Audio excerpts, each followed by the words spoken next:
Ciao a tutti amici, qui a Calle Weller. Oggi vi mostrerò come risolvere il problema del Vibrant Visuals grigio in Minecraft.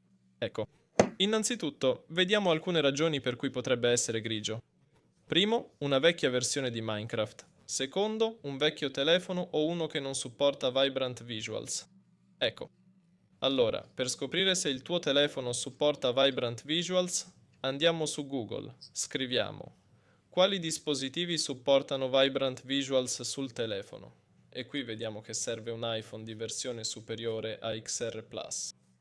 Cioè, se hai un iPhone più vecchio del modello XR, allora non avrai Vibrant Visuals. Ecco, inoltre su Android dovresti avere almeno questi core video. Ecco, puoi verificarlo cercando su Google quale adattatore video hai sul telefono e controllando la compatibilità.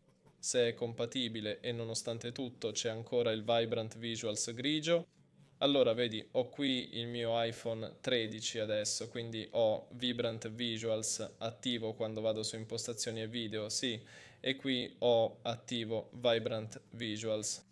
Ecco. Allora, se non funziona ancora, controllate l'aggiornamento di Minecraft tramite l'App Store o il Play Store.